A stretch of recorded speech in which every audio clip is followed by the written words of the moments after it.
Terima kasih sudah melihat video tutorial dari PHP Basic pada bagian yang pertama. Seperti pada video-video pembelajaran yang lain, pada bagian yang pertama adalah kita harus mengetahui tujuan belajar dari PHP Basic ini. Kenapa kita harus belajar PHP Basic? Oke, saya akan jelaskan dulu tentang materi yang akan kita buat adalah pembuatan web dinamis. Nah, web dinamis ini terdapat beberapa materi yang harus kita pelajari, yaitu tentang HTML, kemudian CSS, PHP, MySQL, dan jQuery. Ini adalah materi pembuatan dari web dinamis. Pada HTML dan CSS kita sudah mempelajari pada video tutorial saya yang sebelumnya, sementara pada bagian yang ketiga adalah tentang PHP. Nah, ini yang akan kita pelajari. Kembali saya jelaskan mengenai web dinamis. Ini adalah sebuah web dinamis dari kemendiknas.go.id/kemendikbud.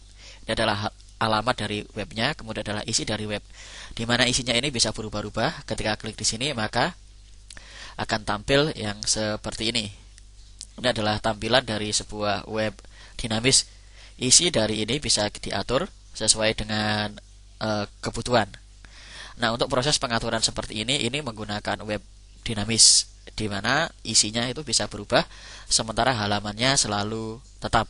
Oke, saya akan back saja. Saya akan jelaskan beberapa perbedaan. Contoh di sini terdapat Dirjen PAUD, kemudian Jawa Timur.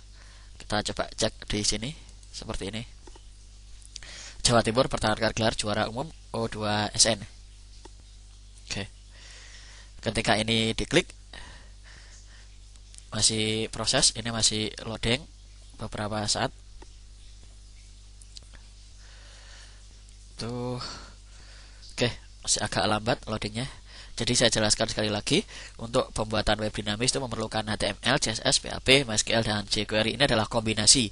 Jadi kombinasi di mana hasil akhirnya setelah kita mempelajari semua ini akan melahirkan sebuah web yang seperti ini. Perhatikan isinya ini sudah berubah, beda dengan yang pertama. Sementara di sini headernya atau kepalanya tetap sama. Yang berubah adalah isinya. Nah, isi ini dirubah menggunakan PHP. Jadi yang menampilkan ini adalah PHP. Sementara desainnya ini dibuat menggunakan HTML dan CSS. Jadi itu materinya. Pada bagian yang pertama kita akan belajar tentang PHP ini, bagaimana PHP itu bisa mengatur isi dari CSS dan HTML. Inilah yang akan kita pelajari. Namun sebelum belajar tentang PHP yang tingkat lanjut, kita harus belajar dulu tentang PHP basic atau PHP dasar. Nah, tutorial saya ini bisa didapat di komputerkit.com atau silakan menelpon ke nomor ini.